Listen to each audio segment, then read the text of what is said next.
Hi friend, good morning. आज 5 अप्रैल।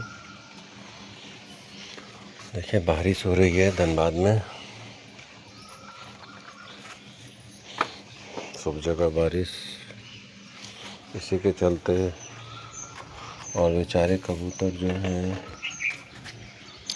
वो फिर भी बारिश में भीग के इंतज़ार कर रहे हैं। आ जाओ, देखिए आएंगे बेचारे बारिश में। आओ।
ये लो।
हमको यार शैम्पू रख दिया बढ़िया।